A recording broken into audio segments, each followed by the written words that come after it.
자, 안녕하십니까. 하이퍼림입니다. 자, 이번 시간에는 학교생활기록부 연관 컨설팅에 대해서 설명을 좀 드리도록 하겠습니다.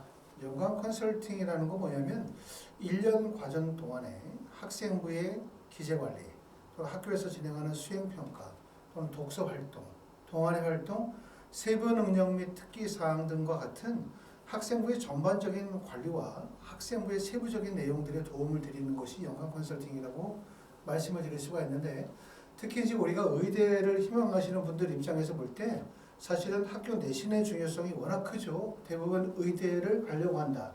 그럼 학교 내에서의 경쟁력도 있어야 될 뿐만 아니라 동일 계열 내의 경쟁력이 있어야 되다 보니까 사실 내신 성적은 대부분 1점대 초반의 내신 성적을 유지해야 돼요. 거기에다가 의대는 대부분 수능 최저학력 기준을 가지고 있기 때문에 4개 영역 등급합이 5, 4개 영역 등급합 6, 또는 3개 영역 등급합 3과 같은 수능 체제를 충족해야 되는데, 아시는 것처럼 수능 체제의 충족 비율이 대부분의 대학들이 30% 정도라고 본다면 결국 불합격의 가장 큰 이유가 수능 체제라고 말씀을 드릴 수가 있어요. 그만큼 의대를 가고자, 의대 합격하고자 라고 하시는 분들은 교과 성적과 수능 공부에 매진할 수밖에 없다. 하지만 지금 보시는 것처럼 사실상 이제 지역인재 전형은 대부분이 이렇게 보시는 것처럼 파란색으로 표시가 되어져 있어요. 자, 전라남도 북도는 지역인재 선발 비율이 67%, 경상도는 59%, 그 다음에 강원도 같은 경우는 지역인재 선발 비율이 33%, 그 다음에 충남이나 충북은 42% 전형이기 때문에 지역인재 전형으로 가야만 의대 합격에 유리한 것은 맞지만, 결국은 서울, 경기, 인천의 수도권 쪽은 대부분 지역인재의 선발 비율은 당연히 없고요. 비율적으로 봤었을 때 학생부 종합전형의 선발 비율이 워낙 크죠. 71%. 그렇기 때문에 결론적으로 얘기하면 내가 의대를 간다. 근데 의대 중에서 메이저, 서울, 경기, 인천의 주요 대학으로 의대 합격을 목표로 삼는다라고 한다면 학생부 교과 지역인재 전형이 아니라 학생부 종합전형의 준비를 하셔야 되는 거죠. 학생부 종합전형이라고 한다면 교과 성적뿐만 아니라 비교과, 학생부의 종합적인 경쟁력이 매우 중요하다. 이렇게 말씀을 드릴 수가 있고, 치대 같은 경우도 보시면 서울 쪽에서는 치대 같은 경우 학생부 종합전형의 선발 비율이 57%에 해당이 되고, 약대 같은 경우도 학생부 종합전형의 선발 비율이 57% 정도 돼요. 결국은 뭐냐면 의대든 치대든 약대든 서울, 경기, 인천의 주요 대학의 합격을 목표로 삼는다면 학생부 교과 지역인재 전형이 아니라 학생부 종합전형에 대한 대비가 이루어져야 된다. 결론적으로 뭐냐면 학생부의 종합적인 경쟁력을 갖춰야만 한다. 이게 핵심이라고 말씀을 드릴 수가 있습니다. 하지만 그게 현실적으로 매우 어렵죠.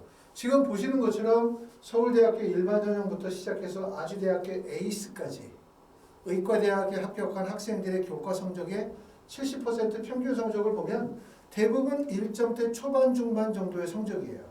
1.7 정도가 중앙대 다빈치라고 하더라도 중앙대 다빈치가 학생부 종합전형이고 지원한 학생들이 대부분 다 자사고 학생이라는 점을 고려하면 결국은 학생들의 학력 수준이 높으면 1등을 한다 하더라도 내신 성적이 1.1이 안 나오죠. 그렇죠?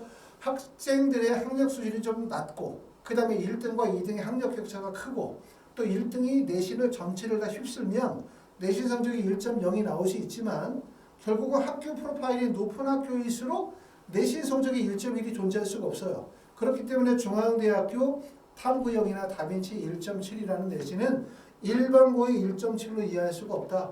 다시 말하면 이런 1.7의 내신 성적도 매우 높은 성적이죠. 같은 학교 내에서의 충분한 경쟁력과 동일 계열 내의 경쟁력을 갖추고 있기 때문에 내신 성적이 1.1이든 1.2든 1.7이든 간에 결국은 의과대학의 합격에 있어서 1차적인 관문은 내신 성적이다.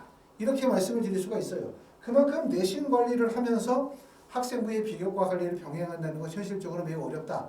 이 점이고, 고등학교 졸업 예정자이라면 보시는 것처럼 의대를 가는데 제일 유리한 전형은 당연히 뭐로 가는 게 유리합니까? 수시 전형으로 가는 게 유리하겠죠. 자, 정시에서는 지금 보시는 것처럼 서울대학교의 의대 선발 인원이 91명일 때 졸업 예정자 인원이 30명, 재수생이 39명, 삼수생이 11명, 사수생이 11명으로서 자, 고등학교 졸업 예정자가 아닌 N수생의 비율이 약 67%가 되어지는데요. 보시는 것처럼 강원대학교 같은 경우는 가천대는 무려 N수생의 비율이 91%가 넘어요. 결론적으로 얘기하면 고등학교 졸업 예정자는 정시가 아니라 수시로 대학을 가야 된다는 얘기예요. 수시로 의대를 가려고 하면 뭐가 필요합니까? 첫 번째는 학생부 교과 성적, 두 번째는 수능 최저학력 기준, 그리고 세 번째는 학생부 비교과 플러스 학생부의 종합적인 경쟁력이 반드시 필요하다. 그렇기 때문에 결국은 학생부의 기재관리, 연관 컨설팅의 필요성이 대두가 되어진다 라고 말씀을 드릴 수가 있고요. 우리가 의대를 가는 데 있어서 중요한 요소는 말씀드렸던 것처럼 학교생활기록부의 비교과와 관리, 이것도 매우 중요한 요소라고 말씀을 드릴 수가 있죠. 학교 내신의 수능 최저 공부하기도 현실적으로 시간이 빠듯합니다.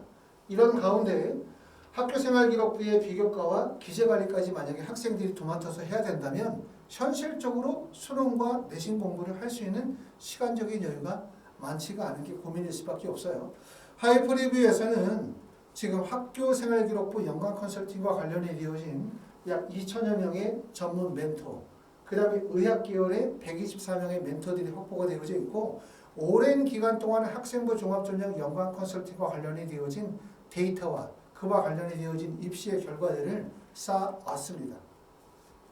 자, 하이프립에서 진행하는 연관 컨설팅은 첫 번째는 입시 컨설팅이 있고요. 두 번째는 학생부 분석을 통한 진로 설계와 진로 희망 기재사항, 그 다음에 독서 활동, 도서 목록 선정, 그 다음에 이 독후감 작성, 그 다음에 과목별 세부 능력 특기 및 특기사항, 그 다음에 동아리 활동 계획 수립 및 보고서 작성, 그 다음에 이제 수행평가. 수행평가도 분야별로 되게 많은 분야들이 있기 때문에 사실 한 명의 선생님이 학생의 전체적인 학생부 관리를 진행하기는 매우 어려워요. 그만큼 아까 말씀드렸던 것처럼 많은 다양한 역량과 다양한 전문성을 가지고 있는 멘토들이 있어야만 실제로 이런 학생부의 종합적인 관리가 운영이 되어진다라고 말씀을 드릴 수가 있고요.